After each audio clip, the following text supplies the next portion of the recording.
So some of my family and friends that watch my videos say they wish I had just a little bit more energy in them. And so I'm hoping today I can kind of pick that up a little bit, take you guys along for the ride. Today we're going to be working in the garage, like I said. It's a decent sized garage. It was originally a 2-car garage, and we don't really get to use it much. But today I'm lucky that we can use it for the Nova. We finally cleared it out earlier this year so that we can actually park cars in it. I know I'm not the only one that has a family that has just a lot of stuff in their garage, and sometimes, you don't really get to use it for cars. But today, we get to use it for this car. By now, you guys should know the Nova. And today, we're going to be finishing up the power steering. Alright, so it's a little bit dark in my garage, so I've got the light on now to help with that. As you can see, I've mounted the power steering reservoir from All Star Performance. And I just made a simple bracket. If you follow me on Instagram, @TheRealNewSpin, no uppercase or lowercase or dots or underscores, just one phrase. You'll see my shots that I have of it. I basically just went to Home Depot, picked up a plate of metal, and then this is actually a conduit bracket, and it just happened to be just the right size for the reservoir. I'm probably still going to have to do a little bit of trimming, but I'm hoping I can make everything work. Mike down at Hose Specialties down in Santee hooked me up with a couple custom steel braided and fittings, the whole 9. This one is actually Teflon, which is why the fittings are a little bit different. This is going to be the pressure side, and on power steering systems, the pressure side is obviously the highest pressure of the system, and it can be in upwards of 1,400 psi on certain systems. On some heavier cars and trucks and industrial things and all that, it can actually be even higher. But this should be strong enough for everything that I need on my car. And everything should be cut to length pretty much perfect. We were able to test fit on the car. I was able to bring it down to him. If you guys ever need any hoses built, anything that needs AN fittings, anything like that, Mike down at Hose Specialties down in Santee will definitely hook you up. He worked with me. He was awesome. And he got me hooked up. And so our first step here is going to be to remove the old steering box. And the very first step is going to be to uncouple it from the steering column here right at the rag joint. The rag joint is sort of like a couple discs of almost a leather kind of material, and they allow the column and the steering box to connect to each other, but still have a little bit of flexibility because, with a subframe like this, things will flex just a little bit, and you don't want any mechanical bits to bind. And so it allows it to move, fractions of an inch while still being connected. But to get to that, I need to get to these 3 bolts down here, or 1, 2, and 3. You can kind of see there. And so I'm going to go ahead and jack up this side of the car, just probably on one jack stand, and take the wheel off, and then we'll get to it. All right, so one thing I forgot about is that I did have to take off the drag link from the steering on the Pitman Arm there on the bottom of the box. That's just one other step. Otherwise, your box will be attached to the rest of your steering system still. So everything's ready to go. Now I'll start getting these bolts out.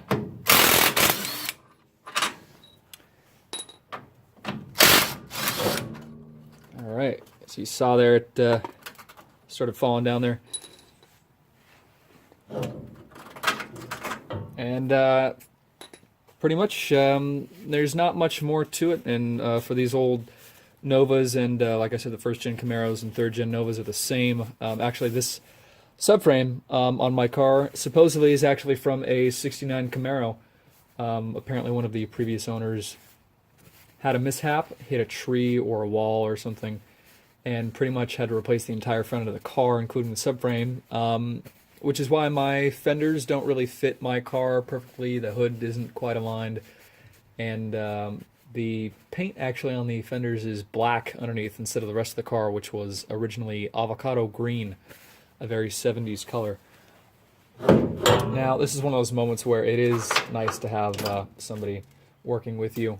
Unfortunately, I do not have any such help today, but I didn't either the last time that I swapped boxes on this car, so it should go all right here.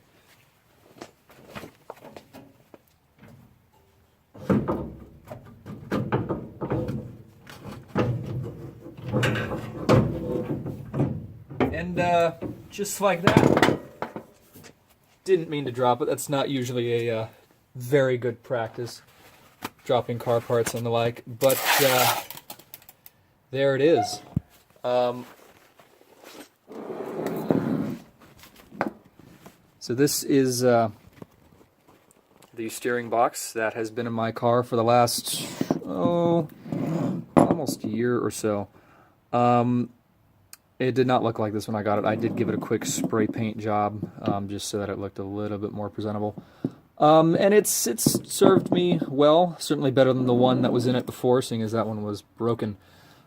And one thing that this box has that my new box does not is the Pitman Arm.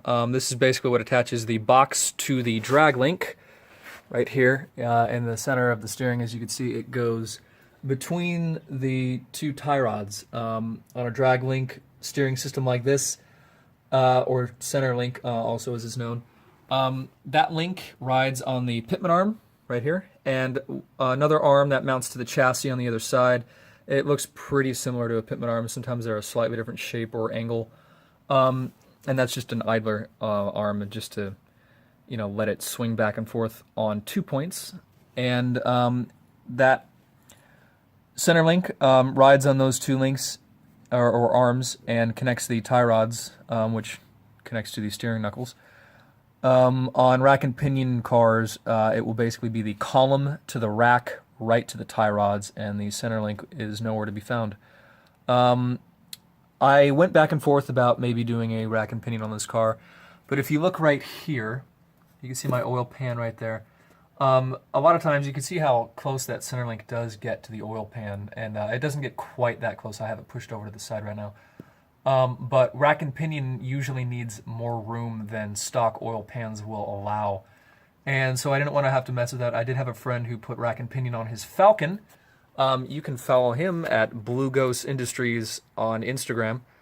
I'll put his tag there in the video.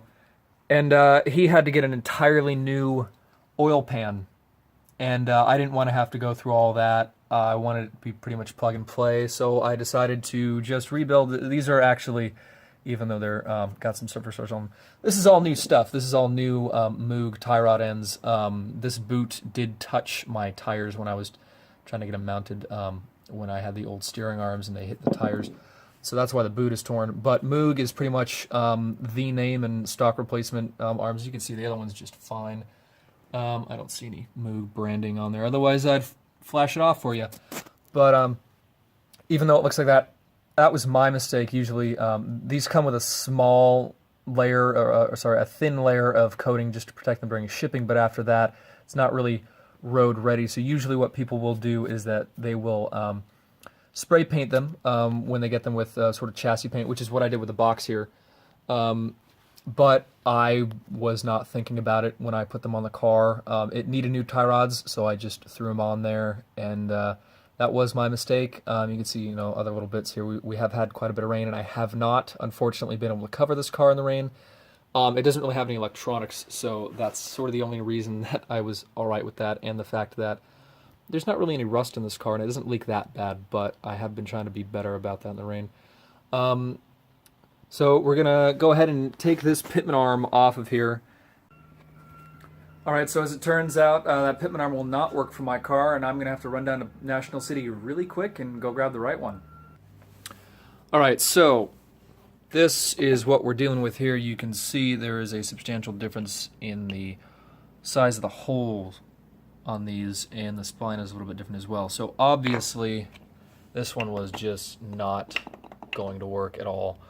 But hopefully this one should be the right spec, and yep, seems like it just goes on there. Doing this one-handed, and I was able to get the steering coupler on, so that should work. I just have it slipped on there. I still have to put the bolt back in, tighten it all back up, and then be ready to put it on the car. Alright, so that was a lot more difficult than I was anticipating, and more difficult than I remember the manual box being, but that's understandable because this box is a little bit bigger than the manual box. This whole section here isn't even on the manual box. That's where the lines attach, and also the the center section is a little bit fatter too, so I had a time getting it around the fenders there. But I got the rag joint all hooked up, and basically we have a functional steering setup. I'm going to go ahead and attach the center link to the new Pitman Arm, and then we'll start doing the lines. Alright, so I've got everything buttoned up. I've got all the lines on.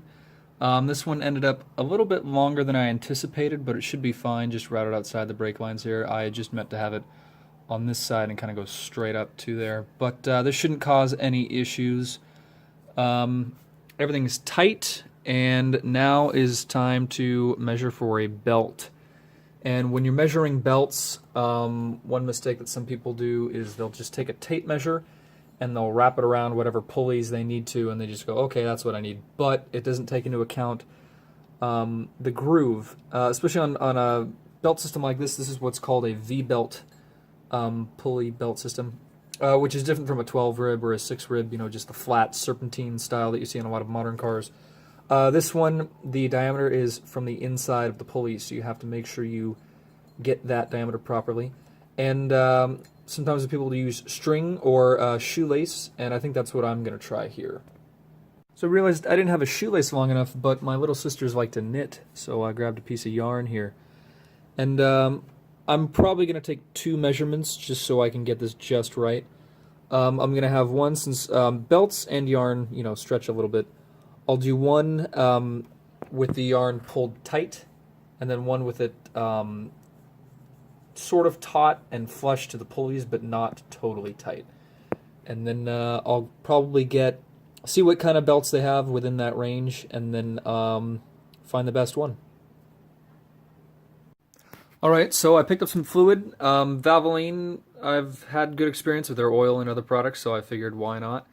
And a couple belts here, and this one is a 31 5/8 length, and this one is a 30 1/8 inch length. And there's a little bit of an adjustment here on the power steering pump pulley, and it basically just gets down to which one will fit the best with how much I can adjust it, because this feed line here is very big, it's very thick, and there's not a whole lot of room for adjustment with that. I'm going to do my best and to make everything work, and hopefully everything turns out great. Alright, as we approach hour number 7, it seems everything is done. Famous last words, right? But I got a belt. Finally, it took no less than 4 trips to O'Reilly's and 7 or 8 different belts. Finally got one that fit. I need to replace these spacers with washers so this can sit a bit more flush before I can really tighten it the way that I want, but it seems tight enough. It's not much looser than this belt, which has not given me any issues. All the lines are tight. I'm going to fill the reservoir right now, and then we'll try and fire it up.